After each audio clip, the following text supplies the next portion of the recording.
മക്കളെ, employability enhancement programme 2025-26 പ്രകാരം മത്സര പരീക്ഷാ പരിശീലന ധനസഹായത്തിന് അപേക്ഷ ക്ഷണിച്ചുകൊണ്ടുള്ള നോട്ടിഫിക്കേഷൻ വന്നിട്ടുണ്ട്. അതായത് OBC വിഭാഗത്തിൽപ്പെട്ട കുട്ടികൾക്ക് കേന്ദ്ര സംസ്ഥാന സർവീസിലും പൊതുമേഖലാ സ്ഥാപനങ്ങളിലും ജോലി ലഭിക്കുന്നതിനുള്ള വിവിധ മത്സര യോഗ്യതാ പരീക്ഷകൾക്ക് പിന്നോക്ക വിഭാഗ വകുപ്പ് മുഖേന കൊടുക്കുന്ന ധനസഹായത്തിനുള്ള പദ്ധതിയാണിത്. അപ്പോൾ അതിൽ ഏതൊക്കെ വരുമെന്ന് ചോദിച്ചാൽ, മെഡിക്കൽ എഞ്ചിനീയറിംഗ് എൻട്രൻസിന് പ്രിപ്പയർ ചെയ്യുന്ന കുട്ടികൾ, സിവിൽ സർവീസിൻ്റെ കോച്ചിങ് എടുക്കുന്ന കുട്ടികൾ, ബാങ്കിങ് സർവീസിൻ്റെ കോച്ചിങ് എടുക്കുന്നവർ, ഗേറ്റ് അല്ലെങ്കിൽ മാറ്റ് എക്സാമുകൾ, UGC നെറ്റ് അല്ലെങ്കിൽ JRF പോലെയുള്ള മത്സര പരീക്ഷകളുടെ പരിശീലനത്തിന് വിവിധ സ്ഥാപനങ്ങളിൽ അല്ലെങ്കിൽ പഠിച്ചുകൊണ്ടിരിക്കുന്ന കുട്ടികൾക്ക് ഓൺലൈനായിട്ട് അപേക്ഷിക്കാം. അതിൻ്റെ സൈറ്റ് ഇതായി ഇവിടെ കൊടുത്തിട്ടുണ്ട്. egrants.kerala.gov.in എന്നുള്ള സൈറ്റിലാണ് നിങ്ങൾ സ്കോളർഷിപ്പിനുള്ള അപേക്ഷ ഓൺലൈനായിട്ട് കൊടുക്കേണ്ടത്. ഇത് കൊടുക്കേണ്ട അവസാന തീയതി സെപ്റ്റംബർ 30 അതായത് medical entrance, civil service, banking service ഇതുപോലെയുള്ള പ്രോഗ്രാമുകൾക്ക് കോച്ചിങ് നടത്തുന്നത് ഈ ഡിപ്പാർട്ട്മെൻറ്റിൻ്റെ എംപാനൽ ചെയ്യപ്പെട്ട സ്ഥാപനങ്ങൾക്ക് മാത്രമാണ് അതിനുള്ള അംഗീകാരമുള്ളത്. അതായത് ഈ എംപാനൽ ചെയ്യപ്പെട്ട സ്ഥാപനങ്ങളിൽ പഠിക്കുന്നവർക്ക് മാത്രമേ ഇതിന് അപേക്ഷിച്ചിട്ട് കാര്യമുള്ളൂ, അവർക്ക് കിട്ടൂ. അപ്പോൾ എംപാനൽ ചെയ്ത സ്ഥാപനങ്ങളുടെ ലിസ്റ്റ് നിങ്ങൾക്ക് സൈറ്റിൽ കിട്ടും. അത് ജസ്റ്റ് ഒന്ന് ചെക്ക് ചെയ്തേക്കാം. അപ്പോൾ നിങ്ങൾ പഠിക്കുന്ന സ്ഥാപനം എംപാനൽ ചെയ്യപ്പെട്ടതാണെങ്കിൽ മാത്രം. ഇനി അപേക്ഷകർക്കുള്ള പൊതുനിർദ്ദേശങ്ങൾ നോക്കുക. അപേക്ഷകർ കേരളീയരായിരിക്കണം. രണ്ടാമത്തേത്, അപേക്ഷകർ സംസ്ഥാനത്തെ പിന്നോക്ക സമുദായ, അതായത് OBC അല്ലെങ്കിൽ OEC വിഭാഗത്തിൽപ്പെട്ടവരായിരിക്കണം.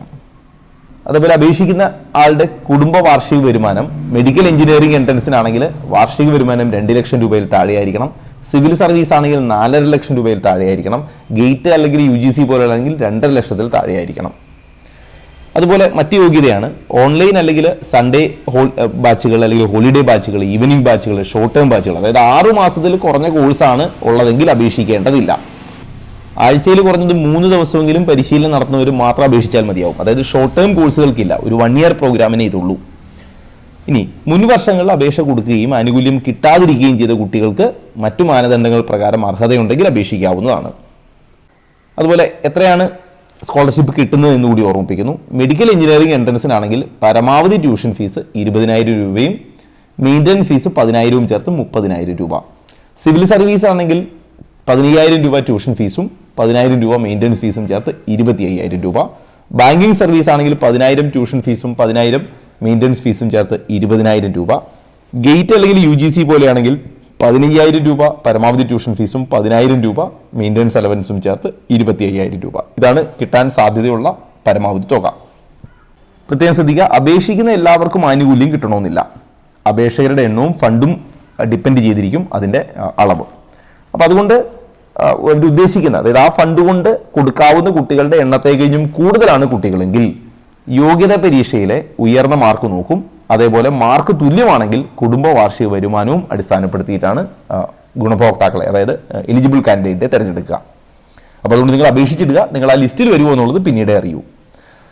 ഇനി വകുപ്പ് മുഖേന ഒരു സ്കോളർഷിപ്പ് കിട്ടിയാൽ ആ കിട്ടിയ സ്കോളർഷിപ്പ് അല്ലെങ്കിൽ ആ കുട്ടി കംപ്ലീറ്റ് പ്രോഗ്രാം പങ്കെടുത്തിരുന്നു എന്ന് ഉണ്ടെങ്കിൽ മാത്രമാണ് മുഴുവൻ എമൗണ്ട് കിട്ടുക. അതുകൊണ്ട് എന്ത് ചെയ്യും, ആദ്യം നിങ്ങൾക്ക് സ്കോളർഷിപ്പ് തരുമ്പോൾ 10% തുക റിസൾട്ട് പ്രഖ്യാപിച്ചതിന് ശേഷം മാത്രമേ തരൂ. അപ്പോൾ അത് 90% തുക നിങ്ങൾക്ക് കിട്ടും, 10% പിടിച്ചു വയ്ക്കും. ആ 10% പരീക്ഷാ ഫലം വന്നതിന് ശേഷം നിങ്ങൾ ഹാൾ ടിക്കറ്റോ അല്ലെങ്കിൽ റിസൾട്ട് കാർഡോ ആ egrants പോർട്ടലിൽ അപ്ലോഡ് ചെയ്യുന്ന മുറയ്ക്ക് മാത്രമേ കിട്ടൂ. അപ്പോൾ അതിനുള്ള ഡീറ്റെയിൽ അല്ലെങ്കിൽ അതിനുള്ള നോട്ടിഫിക്കേഷൻ പിന്നീട് വരുമ്പോൾ നിങ്ങൾ എന്ത് ചെയ്താൽ മതി, നിങ്ങളുടെ ഹാൾ ടിക്കറ്റും മറ്റ് രേഖകളുമൊക്കെ ആ സമയത്ത് അപ്ലോഡ് ചെയ്താലേ ബാക്കി 10% കിട്ടൂ. അതുപോലെ ഈ പിടിച്ചു വയ്ക്കുന്ന 10% പരീക്ഷാ ഫലം എന്തായിരുന്നാലും കിട്ടും. ഫലം എന്തായിരുന്നു എന്നുള്ളത് പ്രശ്നമല്ല, പക്ഷേ അത് പിടിച്ചു വെച്ച് നിങ്ങൾ ആ പ്രോഗ്രാം കംപ്ലീറ്റ് ചെയ്താലേ ബാക്കി കിട്ടൂ എന്ന് മാത്രം. അതുപോലെ വിധവകളുടെ മക്കൾ, മാതാപിതാക്കൾ നഷ്ടപ്പെട്ടവർ, മാരകരോഗം ബാധിച്ച മാതാപിതാക്കളുടെ മക്കൾ, ഭിന്നശേഷിക്കാർ, ഈ കാറ്റഗറിയിലൊക്കെ പെട്ടവർക്ക് ടോട്ടൽ എലിജിബിൾ കാൻഡിഡേറ്റിന് 10% അവർക്കായിരിക്കും ഇളവ് കൊടുക്കുക. അതും ശ്രദ്ധിക്കുക. അപ്പോൾ അത് നിങ്ങൾ അപേക്ഷിക്കുന്ന സമയത്ത് തന്നെ ഓപ്ഷൻ S അല്ലെങ്കിൽ നോ എന്നുള്ളത് കൊടുക്കണം. അപ്പോൾ ഓപ്ഷൻ S കൊടുത്താൽ മാത്രമാണ് നിങ്ങൾ അതിൽ പരിഗണിക്കുക. അപ്പോൾ അങ്ങനെ ഏതെങ്കിലും സ്പെഷ്യൽ റിസർവേഷൻ ബാധകമാണെങ്കിൽ നിങ്ങൾ അവിടെ S എന്നുള്ള ഓപ്ഷൻ കൊടുത്താലേ നിങ്ങളെ ആ കാറ്റഗറിയിൽ പരിഗണിക്കൂ. പിന്നീട് ഇത് സംബന്ധിച്ച പരാതി പരിഗണിക്കില്ല. അതുപോലെ അപേക്ഷിക്കുമ്പോൾ സ്വന്തം ഇമെയിൽ വിലാസവും മൊബൈൽ നമ്പറും ഒക്കെ കൃത്യമായിട്ട് കൊടുക്കണം. അതേപോലെ വില്ലേജിൽ നിന്ന് കിട്ടുന്ന ഡിസ്ട്രിക്ട് മുഖേന കിട്ടുന്ന വരുമാന സർട്ടിഫിക്കറ്റിന്റെ നമ്പറും സെക്യൂരിറ്റി കോഡും ഒക്കെ അതിൽ രേഖപ്പെടുത്തണം. കാരണം വരുമാനം ഒരു മാനദണ്ഡമായിട്ട് കൺസിഡർ ചെയ്യുന്നത് കൊണ്ട്. അതുപോലെ ഒരാൾക്ക് ഒരു വർഷം ഒരു കോഴ്സിന് മാത്രമേ ആനുകൂല്യം കൊടുക്കൂ, ഒന്നിലധികം കോഴ്സുകൾക്ക് ആനുകൂല്യം കൊടുക്കൂല. ഒരു തവണ ആനുകൂല്യം ലഭിച്ചവർക്ക് അതേ പരിശീലനത്തിന് പിന്നീട് കിട്ടുകയില്ല. അപ്പോൾ വൺസ് കിട്ടിയിട്ടുണ്ടെങ്കിൽ പിന്നെ കിട്ടില്ല എന്നർത്ഥം. അതുപോലെ ന്യൂനപക്ഷ ക്ഷേമ വകുപ്പ്, കേരള സംസ്ഥാന പരിവർത്തിത ക്രൈസ്തവ ശുപാർശിത വിഭാഗത്തിൻ്റെ സ്കോളർഷിപ്പ്, അല്ലെങ്കിൽ കേന്ദ്ര ഏജൻസിയിൽ നിന്നുള്ള സ്കോളർഷിപ്പ്, അങ്ങനെയുള്ള സ്കോളർഷിപ്പ് ഒക്കെ കിട്ടുന്നവർ, അല്ലെങ്കിൽ ഈ പരിശീലനത്തിലുള്ള സഹായം കിട്ടുന്നവർ ഈ പദ്ധതി പ്രകാരം അപേക്ഷിക്കേണ്ടതില്ല. അപ്പോൾ ഓൾറെഡി അവർക്കൊരു സ്കോളർഷിപ്പ് കിട്ടുന്നതാണ്.